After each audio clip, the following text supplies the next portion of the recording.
واحلل عقدة من لساني يفقهوا قولي سبحانك لا علم لنا إلا ما علمتنا إنك أنت العليم الحكيم وفوض أمري إلى الله إن الله بصير بالعباد ربي يسر ولا تعسر وتمم بالخير وبك نستعين يا فتاح یا فتاح یا فتاح۔ پچھلے کچھ جمعوں سے شادی بیاہ کی تقریبات کے حوالے سے کچھ باتیں رکھنے کا موقع ملتا رہا۔ اس سے پہلے کہ مزید گفتگو کو آگے چلاؤں، گنجائش معلوم ہوتی ہے کہ جو حضرات پیچھے تشریف فرما ہیں وہ تھوڑی سی ہمت کر کے آگے تشریف لے آئیں۔ صفوں میں خاصی جگہ خالی ہے، تو جہاں جگہ خالی ہے پہلے اگلی صفوں کو مکمل فرما لیں، بعد میں آنے والے ساتھیوں کو احباب کو آسانی بھی ہوگی، اور اگلی صفوں کے اندر اجر اور ثواب بھی زیادہ ہے۔ کوشش کریں کہ جہاں صف میں میرے بائیں طرف بھی صف خاصی درمیان میں جگہ خالی ہے، اس کو بھی مکمل فرما لیں۔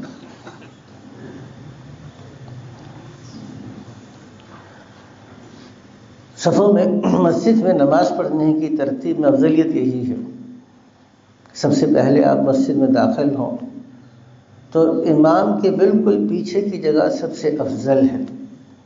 اگر وہاں پہ کوئی صاحب کھڑے ہوں تو دائیں طرف کھڑے ہو جائیں، اگر دائیں طرف کھڑے ہیں تو پھر آپ بائیں طرف کھڑے ہو جائیں، اور اسی طریقے سے پھر دائیں پھر بائیں، پورے توازن کے ساتھ۔ بعض اوقات ہوتا ہے کہ ایک طرف سے بنتی چلی جاتی ہے، لوگ دائیں طرف کھڑے ہونا شروع ہوتے ہیں تو دائیں طرف بھی کھڑے ہوتے ہیں، بائیں طرف جگہ رہتی ہے، تو پورے توازن کے ساتھ اگر دائیں طرف جگہ ہو چکی ہے تو بائیں طرف، بائیں ہو چکی ہے دائیں، اس طریقے سے پہلی صف کو مکمل کریں، اور پھر دوسری صف میں اسی طریقے سے جو امام کے پیچھے والی جگہ ہے وہ افضل ترین جگہ ہے، اور پھر اس کے دائیں بائیں جب دوسری صف مکمل ہو جائے تو پھر تیسری صف۔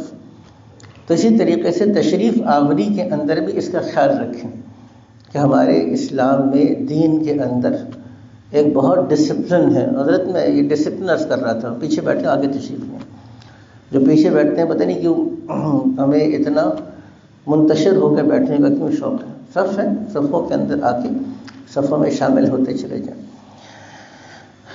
پچھلی دفعہ جو شادی کے موضوع کے پر عنوانات پہ گفتگو ہو رہی تھی تو سوال موصول ہوا تھا کہ جہاں شادی کی تقریبات ہو رہی ہیں آج کل وہاں پر طلاقوں کی بھی بہت کثرت ہے، تو کچھ بات طلاق کے حوالے سے بھی ہمیں بتائیں، کچھ مسائل طلاق کے حوالے سے۔ طلاق کے حوالے سے بھی چند باتیں عرض کروں گا، لیکن سب سے پہلی سوال یہ ہے کہ پہلے طلاقوں کی اتنی کثرت نہیں ہوتی تھی جتنی اب طلاقوں کی کثرت ہو رہی ہے۔ نہ کبھی خلا سننے میں آتا تھا، اب خلا وہ بھی عدالتی خلا ہے جس کی شرعی حیثیت بھی خاصی مخدوش ہے، اس پر بھی چند باتیں عرض کروں گا۔ تو یہ خاندانی جھگڑے ہوتے کیوں ہیں؟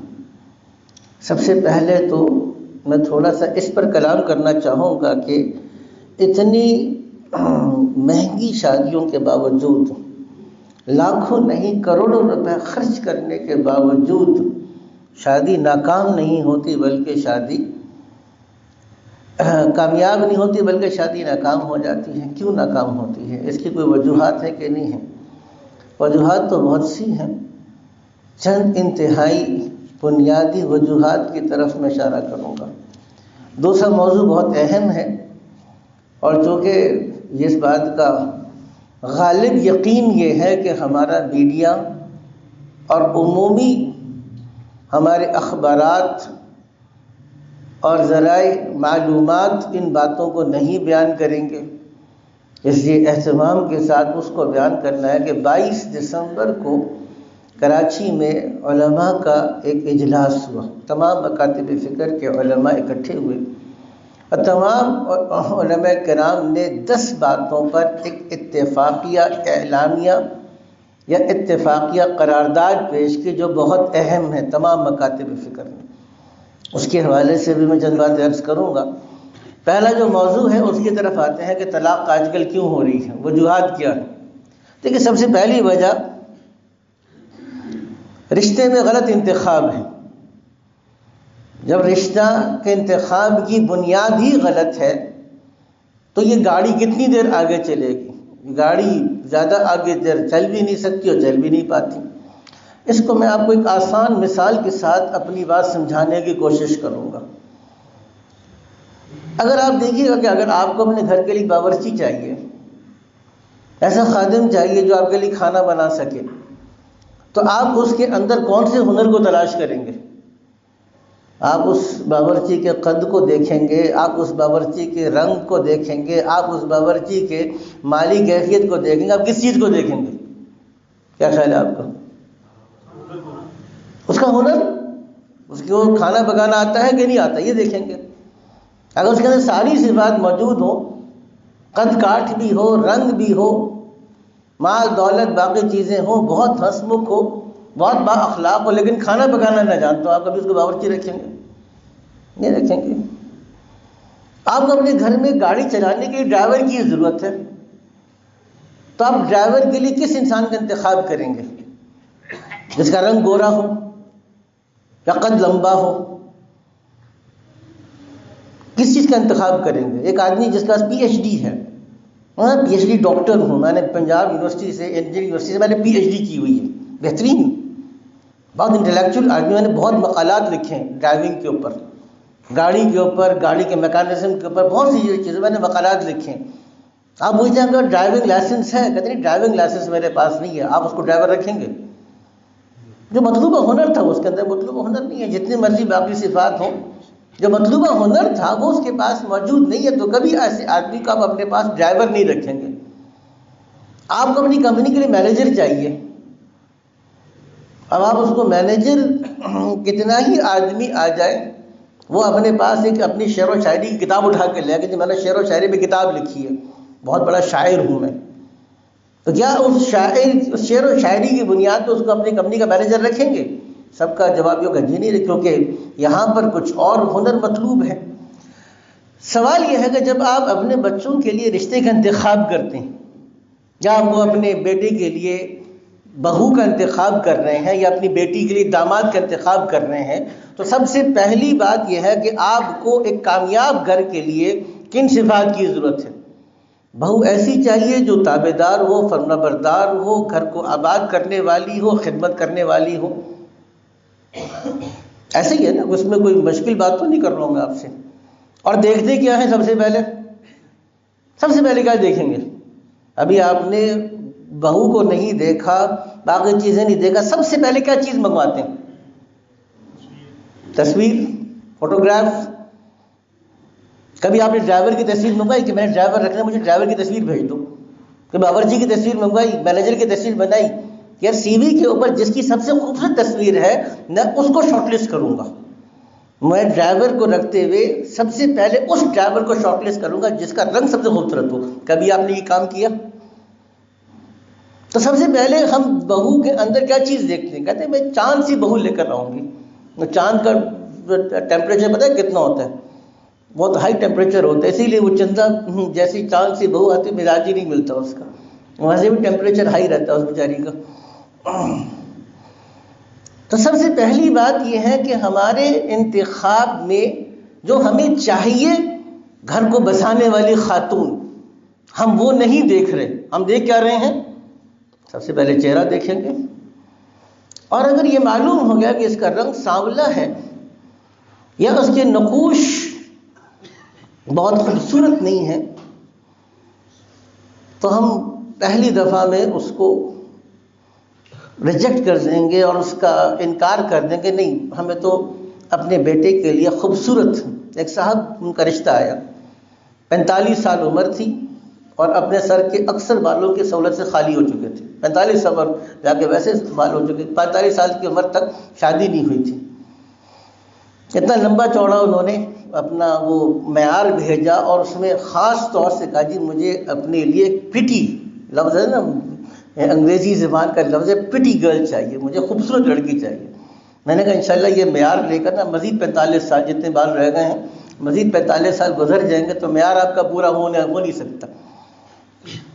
ایک مسئلہ بنیادی طور پر مسئلہ یہ ہے کہ ابھی تک ہم اس بات کو سمجھ ہی نہیں سکے کہ اگر ہم نے اپنے بچوں کے لیے انتخاب کرنا ہے تو کس چیز کی ضرورت ہے۔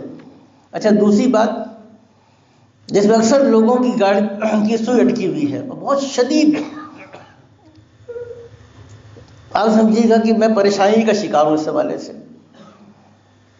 اب اگر میں اسی مثال میں آپ کہیں گے جی میں ڈرائیور اس آدمی کو رکھوں گا جو میری برادری کا ہے، چاہے اس کو گاڑی نہ چلانی آتی ہو، لیکن میں ڈرائیور اسی کو رکھوں گا جو میری برادری کا ہے، رکھیں گے کبھی؟ یہ آدمی ہے میری برادری کا ہے، گاڑی نہیں چلانی آتی، گاڑی اس کے حوالے کریں گے؟ جیسا بھی ہے تو میری برادری کا نا، تو اس کو گاڑی چلا رکھ لیتا ہوں۔ تو جس آدمی کو آپ نے صرف اس بنیاد پر ڈرائیور رکھا کہ میری برادری کا ہے، گاڑی نہیں چلانی آتی، پھر بھی کیا ہوا، اپنی برادری کا ہے، گاڑی اس کو دے دی، تو کل وہ کیا ہوگا؟ آگے خالی جگہ خود پر کر لیں۔ اور اگر آپ نے کسی باورچی کو اس بنیاد پر رکھا کہ میں اس کو اس لیے رکھتا ہوں کیونکہ میری برادری کا ہے، کھانا نہیں پکانا آتا ہے اس کو، کوئی بات نہیں، برادری کا تو ہے، تو کیا ہوگا؟ کل وہ جتنا لذیذ کھانا بنا کے آپ کو کھلائے گا آپ کو معلوم ہے۔ تو جس آدمی کو جس معیار پر ہم ڈرائیور نہیں رکھتے، جس معیار پر ہم باورچی نہیں رکھتے، اگر کوئی آدمی کہے جی مجھے اپنے کاروبار کے لیے مینیجر چاہیے، لیکن مینیجر اس آدمی کو رکھوں گا جو میری برادری کا ہوگا، چاہے اس کو کچھ بھی نہ آتا ہو، چاہے میٹرک پاس بھی نہ ہو، انٹر پاس بھی نہ ہو، بی اے بھی نہ ہو، کچھ بھی نہ ہو، کوئی سکلز نہ ہو، لیکن چونکہ میری برادری کا ہے اس لیے میں اس کو مینیجر رکھوں گا۔ کوئی ایسا عقل مند دیکھا آج تک آپ نے؟ بیٹی کی شادی کی 36 سال عمر ہو چکی ہے لڑکیوں کی، 31 سال عمر ہو چکی ہے لڑکیوں کی، 32 سال عمر ہو چکی ہے لڑکیوں کی، یہ میں اپنے بالکل سامنے آنکھوں دیکھ کے واقعات آپ کو بتا رہا ہوں۔ اور والد صاحب کی سوئی اٹکی ہوئی اس بات کے اوپر کہ برادری کا رشتہ آئے گا تو شادی کروں گا، برادری کا رشتہ نہیں آئے گا تو شادی نہیں کروں گا۔ سری ظلم ہے یہ، سری ظلم۔ اللہ کے نبی نے فرمایا 3 چیزوں کا کبھی تاخیر نہ کرنا، نماز کا جب وقت ہو جائے، جنازہ جب تیار ہو جائے، لڑکی جب بالغ ہو جائے۔ اگر تمہارے پاس ایسے رشتے آئے جن کے دین سے تم راضی ہو اور تم نے رشتہ نہ کیا تو بہت بڑا فساد ہو گیا، اللہ کے نبی نے ارشاد فرما دیا۔ آج ہم برادری کے اندر یہ برادری کا سلسلہ یہ لے بیٹھے گا آپ کو نہیں۔ اگر ٹھیک ہے آپ کی برادری میں، آپ کے خاندان میں شریف لڑکا موجود ہے، دیندار لڑکا موجود ہے، باصلاحیت لڑکا موجود ہے جو گھر کو آباد کر سکتا ہے، حقوق ادا کر سکتا ہے، بہت اچھی بات ہے کہ آپ خاندان میں کریں۔ اگر آپ کے خاندان میں برادری میں اچھا لڑکا موجود ہے، لیکن ایک آدمی لڑکا موجود ہے خاندان کے اندر، لڑکی اچھی دیندار ہے، میں اپنے مدرسے کے احوال آپ کو بتا رہا ہوں، اپنے مدرسے کا احوال بتا رہا ہوں کہ جن لوگوں نے اپنی بچیوں کو 6 سال 7 سال دین پڑھایا، قرآن پڑھایا، حدیث پڑھائی، فقہ پڑھائی، سب کچھ پڑھا دیا، پڑھانے کے بعد اس بات پہ راضی ہیں کہ میرا داماد بے نمازی ہو، اس بات پہ راضی ہیں کہ نشے میں ہو، اس بات پہ راضی ہیں کہ اس کے اخلاق کا جنازہ نکل چکا ہو، اس بات پہ راضی ہیں کہ اس گھر کے اندر ایک وقت کی نماز نہ ہوتی ہو، اس بات پہ راضی ہیں کہ اس گھر کے اندر شرعی پردہ نہ ہوتا ہو۔ اس بچی نے 6-7 سال جتنا قرآن اور حدیث پڑھا، اس سب کا جنازہ نکل جائے، وہ اس کے اوپر راضی ہے، لیکن برادری سے باہر کیسے نکاح کر دوں اس کے لیے راضی نہیں ہے۔ برادریوں کے نام میں نہیں لوں گا کیونکہ آپ لوگ زیادہ برا مان جائیں کہ وہ آپ لوگ خود سمجھتے ہیں کون کون سی برادریوں کی بات چل رہی ہے میری۔ یہ سری ظلم ہے، سری ظلم ہے یہ کہ لڑکیوں کو، بچیوں کو اس بنیاد پہ بٹھا کے رکھا ہے کہ یہ برادری کا رشتہ ملے گا۔ ایک دفعہ خاتون کا رشتہ کا فون آ گیا، حضرت دعا فرمائے بیٹیوں کے رشتے کے لیے۔ میں نے پہلا سوال یہ کیا کہ کیا رشتے نہیں آ رہے ہیں؟ یہ رشتے تو آ رہے ہیں۔ تو میں نے پھر کیوں نہیں کہا؟ جی ہم سادات میں سے ہیں، سادات میں رشتہ کرتے ہیں۔ میں نے کہا پتہ ہے کہ سب سے بڑے سید کون تھے؟ جناب نبی کریم صلی اللہ علیہ وسلم، اور آپ بنو ہاشم کے تھے۔ آپ نے اپنی ایک بیٹی کا نکاح حضرت عثمان بن عفان سے کیا جو بنو امیہ میں سے تھے، بنو ہاشم میں سے نہیں تھے۔ آپ نے اپنے خاندان سے باہر، بنو ہاشم سے باہر حضرت عثمان کو ایک بیٹی دی، ان کا انتقال ہوا تو آپ نے دوسری بیٹی دی۔ آپ نے کہا کہ اللہ کی قسم اگر میری 40 بیٹیاں ہوتی تو ایک ایک کر کے میں عثمان کے نکاح میں دیتا۔ تو کیا ہم سادات ہو کر، ہم سید ہو کر حضور اکرم صلی اللہ علیہ وسلم سے زیادہ بڑھ چکے ہیں کہ آپ صلی اللہ علیہ وسلم نے متعدد خاندانوں میں مختلف قبائل میں آپ نے نکاح نہیں فرمائے، آپ نے خود بھی مختلف قبائل میں نکاح فرمائے. تو یہ تو بہت بڑا مسئلہ. دوسرا ہمارے پاس برادری کا ہے.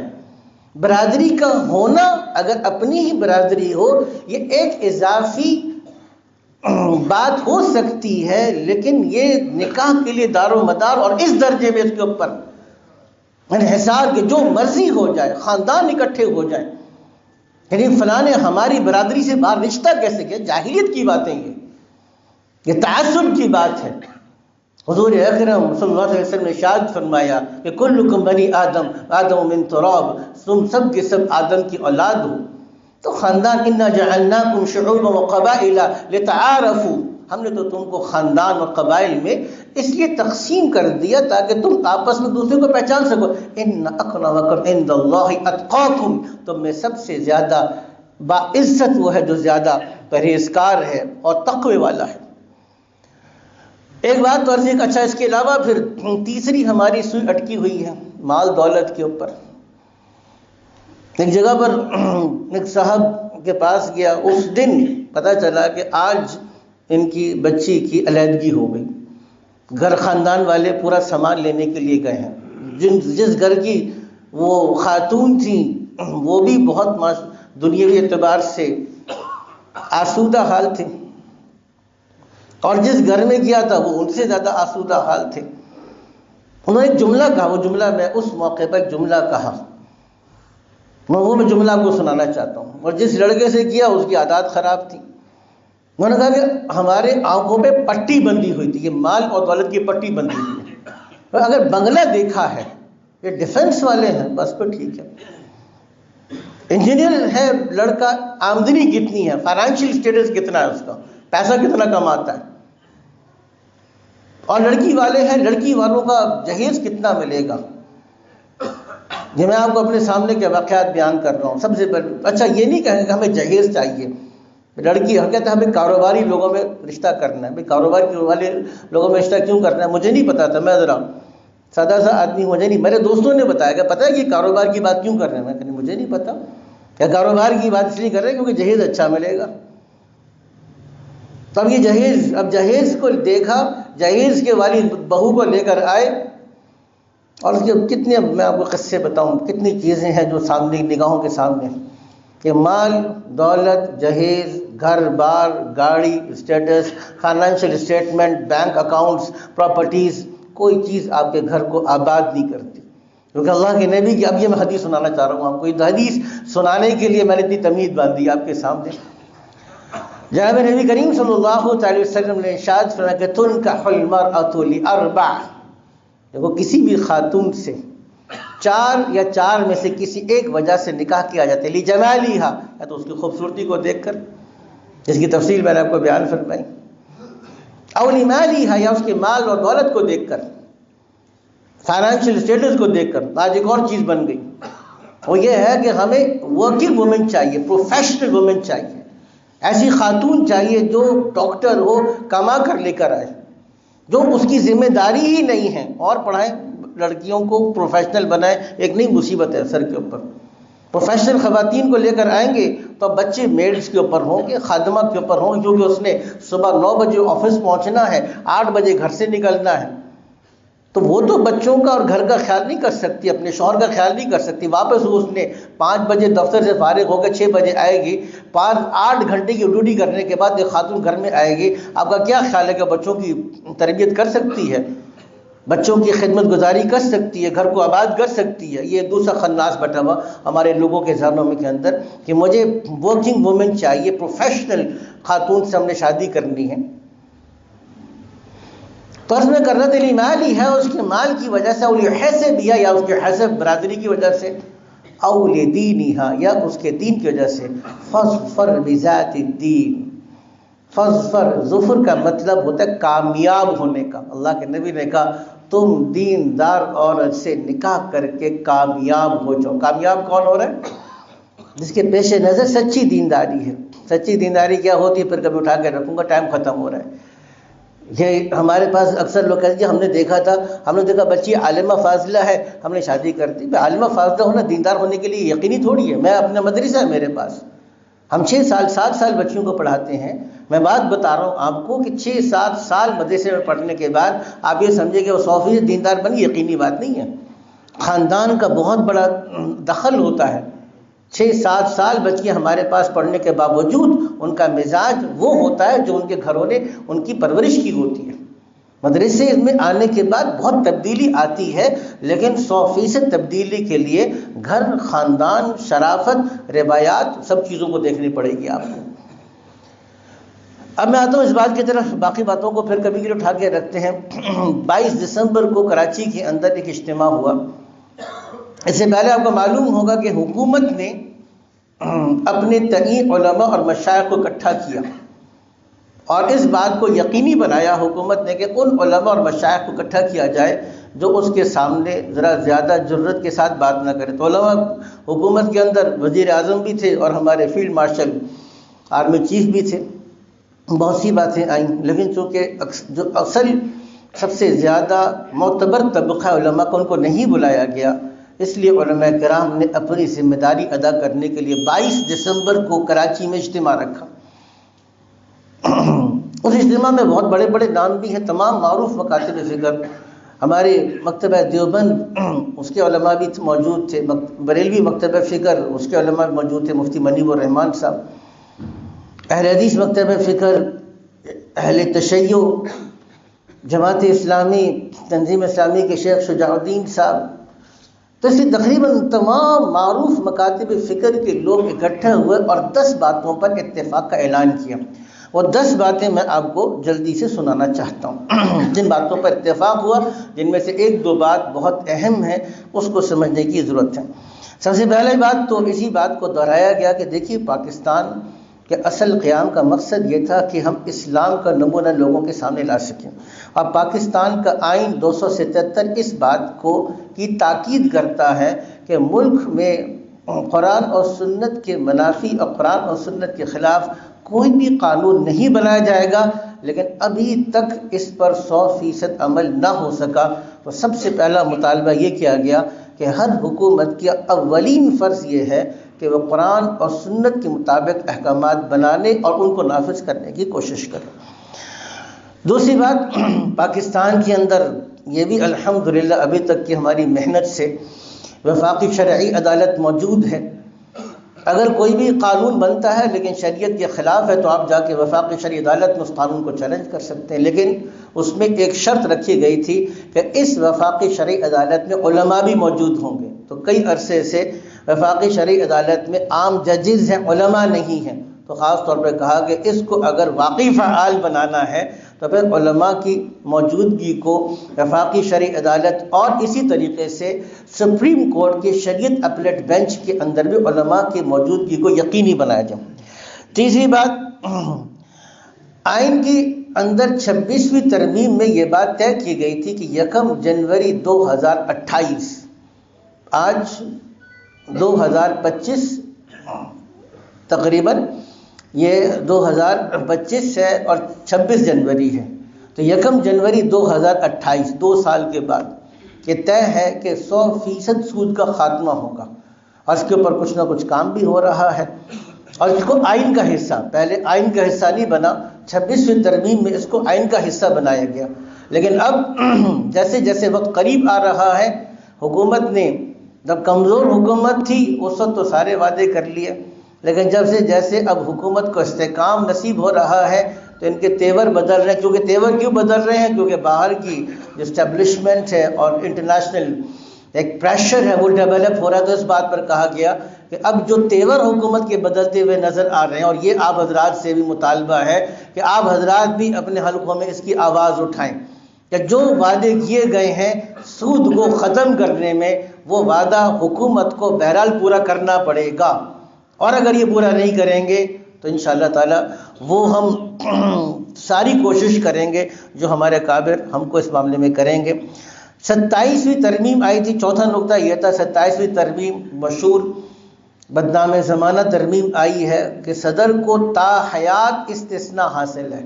صدر مملکت اس وقت آصف علی زرداری صاحب اور فیلڈ مارشل آصف منیر صاحب، اب ان کو تا حیات، اور جو آدمی بھی آئندہ صدر بنے گا یا پاکستان میں آرمی کا جنرل فیلڈ مارشل بنے گا، اس کو ہمیشہ استثناء، آئندہ زندگی میں کبھی کیا ہی نہیں جا سکتا، چاہے جو مرضی کر لے۔ اس طرح کا استثناء اللہ کے نبی نے اپنے لیے بھی پسند نہیں کیا۔ چھوٹا سا واقعہ تھا، ایک دفعہ صفوں کو سیدھا کرتے ہوئے حضور اکرم صلی اللہ تعالی علیہ وسلم تیر سے صفوں کو صحابہ کرام کو ان سے اشارہ کر رہے تھے کہ بھئی صفوں کو سیدھا کرو۔ کرتے کرتے ایک صحابی کو ہلکا سا خراش لگ گئی، تو صحابی نے کہا حضور آپ کے تیر لگانے سے مجھے خراش لگ گئی۔ تو حضور نے پیش کر دیا بھئی اپنا بدلہ لے لو، استثناء۔ حضور نے نہیں کہا کہ تمہیں نہیں پتہ میں خاتم النبیین ہوں، تو حضور نے اپنے لیے استثناء نہیں رکھا کہ بدلہ لے لو۔ تو حضور نے کہا کہ حضور میرے جسم پہ کرتا نہیں تھا، آپ کے جسم پہ کرتا، حضور نے کرتا ہٹا دیا۔ صحابی آگے بڑھے اور آپ کے جسم کا بوسہ لیا، مقصد تو صرف آپ کے جسم کا بوسہ لینا تھا۔ لیکن جناب نبی کریم صلی اللہ علیہ وسلم نے استثناء اپنے لیے نہیں لیا۔ یہ 100% غیر اسلامی، غیر اخلاقی اور غیر عقلی قانون ہے۔ نہ اس کی کوئی عقلاً توجیہ کی جا سکتی ہے، نہ اخلاقی اعتبار سے سمجھ میں آنے والی بات ہے، اور نہ شریعت اس کی تصدیق کرتی ہے۔ اس کی مکمل مذمت کی گئی، اور افسوس ان عقلوں کے اوپر ہے پارلیمنٹ کی کہ 2/3 آپ کی پارلیمنٹ نے یہ قانون پاس کیا۔ کوئی قانون ترمیم ہو نہیں سکتی جب تک کہ آپ کے پاس 2/3 اکثریت ہو، اور آپ مزید جمہوریت جمہوریت جمہوریت اکثریت اکثریت کا نعرہ لگائیں۔ یہ دیکھیں یہ حال ہے۔ اکثریت کا مطلب یہ ہے کہ جس چیز کو غیر شرعی پورے علماء کہہ رہے ہیں وہ پھر بھی قانون بن کے موجود ہے۔ 5ویں بات، 18 سال سے کم عمر کسی لڑکے اور لڑکی کا نکاح نہیں ہو سکتا، یہ بھی قانون بن گیا۔ پہلے پنجاب میں شاید پہلے 16 سال کی قید تھی، اور دیگر صوبوں کے اندر 18 سال کی قید تھی، لیکن اب شاید پنجاب میں بھی قانون یہی ہے کہ 18 سال سے کم کسی لڑکے اور لڑکی کا نکاح نہیں ہو سکتا۔ یہ بھی 100% غیر شرعی ہے۔ بالغ ہو چکا ہے لڑکا، 15 سال کا لڑکا بالاتفاق بالغ شمار ہوتا ہے، 15 سال کی لڑکی بالاتفاق بالغ شمار ہوتی ہے، اور اگر بلوغت کے آثار ہو تو 15 سال سے پہلے بھی لڑکا اور لڑکی بالغ ہو سکتی ہے۔ بلوغت کے بعد لڑکا آزاد ہے، شریعت نے اس کو اختیار دیا ہے، وہ اپنے والدین کی اجازت کے بغیر بھی لڑکا نکاح کر سکتا ہے۔ یہ بات بھی یاد رکھیے گا، لڑکے کو نکاح کرنے کے لیے نہ باپ کی اجازت کی ضرورت ہے نہ ماں کی اجازت کی ضرورت ہے۔ لڑکا خود مختار ہے، شادی کر سکتا ہے، شریعت نے دے دیا۔ لڑکی کے لیے مزید تفصیلات ہیں، لیکن لڑکی اگر خود اپنا نکاح کرے اس کی پھر آگے تفصیلات ہیں، لیکن اگر کفر میں ہو، امام حنیفہ رحمۃ اللہ کے نزدیک پھر بھی نکاح ہو جاتا ہے۔ لیکن یہ جو قانون بنا ہے یہ 100% غیر اسلامی ہے۔ 6ٹھی بات آئی ٹرانسجنڈر ایکٹ۔ 2018 میں مغرب کی اتباع کے اندر پاکستان میں ایک ٹرانسجنڈر ایکٹ پاس ہوا۔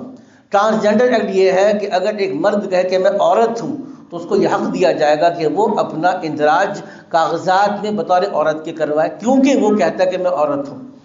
اور ایک عورت اگر کہے کہ میں عورت نہیں ہوں مرد ہوں تو وہ بھی اپنا اندراج کیا کروا سکتی ہے، بطور مرد کے کروا سکتی ہے۔ 2018 میں نون لیگ کی گورنمنٹ نے جاتے جاتے یہ تحفہ عوام کو دیا تھا، اور پھر اس کے بعد ہماری گورنمنٹ رہی PTI کی، اس کے اندر بھی قانون رہا۔ اس قانون کو وفاقی شرعی عدالت غیر اسلامی قرار دے چکی ہے، لیکن وہی ہوا، خود تو بدلتے نہیں، قرآن کو بدل دیتے ہیں۔ وہ کس درجہ بے توفیق فقیہان حرم وہی کام کیا جو پہلے کرتے آ رہے ہیں، وہ یہ ہے کہ یہ اسٹے لے لیا جا کر سپریم کورٹ کے اندر۔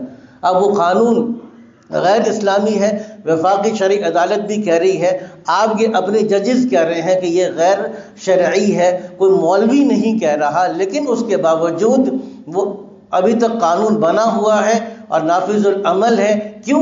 کیونکہ اسٹے لیا ہوا ہے سپریم کورٹ میں، اب اس کو کولڈ سٹوریج میں، سرد خانے میں ڈالا ہوا ہے، اس کی طرف کہا گیا۔ 7ویں بات، مسلح مزاحمت کی مذمت۔ ایک دفعہ پہلے بھی ہم کہہ چکے ہیں کہ پاکستان کے اندر مسلح مزاحمت، ہتھیار اٹھانا اور ہتھیار اٹھا کر خوریزی کرنا اور دھماکے کرنا اور اس کے ذریعے سے کوئی تبدیلی لانے کی کوشش کرنا اسلام اور مسلمان دونوں کے لیے نقصان دہ ہے۔ دوبارہ سے اس بات کا اعلان ہوا۔ 9ویں بات یہ ہے بلکہ 8ویں بات، یہ 7ویں بات تھی، 8ویں بات یہ ہے کہ افغانستان اور پاکستان کے مسئلے کو مذاکرات سے حل کرنے کی کوشش کرنی چاہیے۔ جو لوگ ٹکراؤ کی بات کر رہے ہیں اور افغانستان کے اوپر حملہ کرنے کی بات کر رہے ہیں، تو افغانستان کے اوپر حملہ، افغانستان سے لڑائی اور خونریزی نہ افغانستان کے حق میں ہے، نہ پاکستان کے حق میں ہے، نہ دونوں طرف کے مسلمانوں کے حق میں ہے، اور نہ ہی اسلام کے حق میں ہے۔ اسلام اور مسلمان پاکستان اور افغانستان کے حق میں یہی بات ہے کہ دونوں فریقین سنجیدگی کا ثبوت دے کر آپس میں سمجھوتے کے ساتھ اس مسئلے کو حل کریں۔ علماء کرام نے نویں بات یہ کہی ہے کہ مدارس کے حوالے سے کئی دفعہ قانون سازی ہوئی، لیکن ابھی تک مدارس کی رجسٹریشن اور مدارس کے لیے اکاؤنٹس بنانے کے اوپر انتہائی نااہلی کا ثبوت دیا جا رہا ہے۔ اور آخری بات جو سب سے اہم ہے، توجہ دیجیے گا کیونکہ یہ بات کسی اکثر لوگوں کو نہیں پتہ، وہ یہ بات ہے کہ پاکستان نے فلسطین میں اپنی افواج بھیجنے کی حامی بھر لی ہے۔ پاکستان فوج نے امریکہ کے کہنے پر، امریکہ سمراٹ ڈونلڈ ٹرمپ کے کہنے پر اس بات پر حامی بھر لی ہے کہ جی ہاں، ہم اپنی افواج کو فلسطین بھیجیں گے۔ اور فلسطین کیوں بھیجیں گے؟ کیونکہ اب یہ ہمارے انتہائی ہوشیار اور چالاک دشمن امریکہ اور یہودیوں کی سازش ہے۔ سازش یہ ہے کیونکہ وہ تو بمبارڈمنٹ کرنے کے بعد، سارا اسلحہ استعمال کرنے کے بعد حماس کو ختم نہیں کر سکے، وہ بے بس ہو گئے۔ اللہ نے اس میدان میں کفریہ طاقتوں کو شکست عطا فرمائی، الحمدللہ۔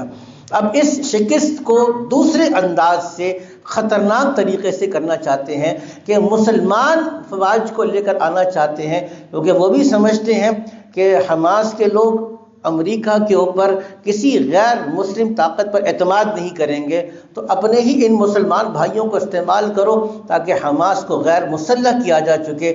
علماء کرام نے، تمام مکاتب فکر کے علماء کرام نے انتہائی تشویش کا مظاہرہ کیا کہ پاکستان آرمی کا ایک وقار ہے، الحمدللہ پوری دنیا کے اندر ایک وقار بلند ہوا ہے۔ اب اس وقار کو دشمن کی سازش میں آ کر ہم کسی کے اعلی کار نہ بنیں، اور اس مذموم مقصد میں یا تو ہم فلسطینیوں کا ساتھ دیں، ہم کہیں کہ ہم حماس کے ساتھ جہاد کرنا چاہتے ہیں، ہم افواج بھیجیں، ہونا تو یہ چاہیے تھا، آپ یہ نہیں کر سکے تو کم سے کم درجہ کیا ہے؟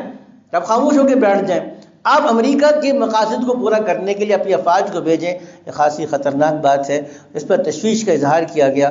اللہ سے دعا فرمائے کہ اللہ تعالیٰ حفاظت فرمائے اور جن کی باتیں جو عمل کرنے کی توفیق نصیب فرمائے۔ اقول قولی ھذا واستغفر اللہ لی ولکم سائر المسلمین والمسلمات سنت عطا فرمائے۔